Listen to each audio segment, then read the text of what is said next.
ठीक, ये अपना क्वेश्चन है भाई। Water boils in an electric kettle in 20 minutes after being switched on. मानी 20 मिनट के बाद क्या होता है, गर्म होता है। Using the same main supply, the length of heating element should be increased और decreased several times by this many value if the water needs to be boiled in 15 minutes. पानी को हम चाहते हैं 15 मिनट में गर्म करना। ठीक, तो यहाँ पे देखते हैं कैसे करेंगे।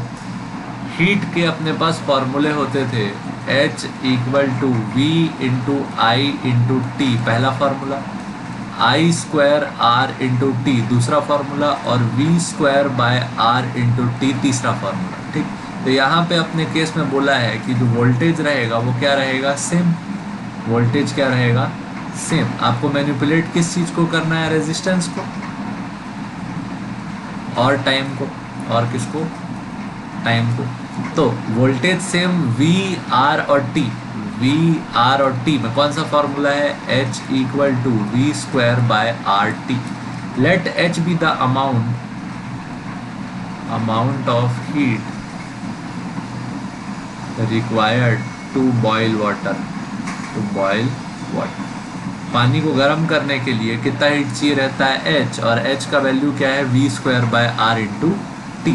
ठीक, तो अब सेम हीट चाहिए रहेगा पानी को बॉईल करने के लिए, तो हीट का वैल्यू तो H रहा, वोल्टेज क्या रहा, सेम। रेजिस्टेंस को क्या कर देते हैं, R डैश, और टाइम को क्या कर देते हैं, T डैश। इनिशियली जो टाइम था ये कितना मिनट था, 20 मिनट, और जो फाइनल जो टाइम है वो क्या है, 15 मिनट। ठीक, तो ये हो गया इक्वेशन 1 और ये हो गया इक्वेशन 2। ठीक, तो इक्वेशन 1 और इक्वेशन 2 को हम क्या कर देते हैं, डिवाइड कर देते हैं। तो H upon H equal to V square by R into T divided by V square by R dash into क्या, टी। वी स्क्वायर क्या हो गया, कैंसिल हो, ये टी डैश। यहाँ H और H क्या हो गया, कैंसिल। दरम्यान का कौन सा फॉर्मूला बना, A by B by C by D. D कहाँ ट्रांसफ़र होता है, A के पास, C कहाँ ट्रांसफ़र होता है, B के पास। तो 1 upon 1 equal to R dash into T divided by R into T dash. ठीक, तो इधर आ गया R T dash equal to R dash into T. ठीक, इनिशियल जो रेजिस्टेंस था वो कितना था, आर। फाइनल रेजिस्टेंस अपने को पता लगाना है, टी को भी इधर भेज देते हैं। तो आर डैश का वैल्यू क्या हो जाएगा, are T dash by T. नया रेजिस्टेंस क्या है, पुराना रेजिस्टेंस इनटू नया टाइम। नया टाइम कितना मिनट, 15 मिनट, और पुराना टाइम कितना, 20 मिनट। मिनट से मिनट क्या हो गया, कैंसिल। यहाँ से आर डैश का वैल्यू कितना आया, 15R अपॉन 20। 5 से काट दो तो क्या आया, 3R/4। तो जो नया रेजिस्टेंस है वो कितना आया, 3R/4।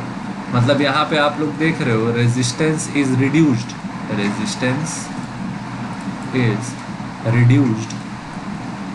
ठीक, रेजिस्टेंस क्या किया गया, रिड्यूस यानी डिक्रीज किया गया बाय अ फैक्टर ऑफ। पहले रेजिस्टेंस कितना था, R, बाद में कितना हो गया, 3R/4। कितना फैक्टर कम किए, R/4। ठीक, तो कितना डिक्रीज आया रेजिस्टेंस में, R/4। चेक करते हैं, डिक्रीज्ड बाय R/4, यानी फाइनल वैल्यू कितनी हो गई, 3R/4। तो decreased and 3/4 times original resistance. ठीक,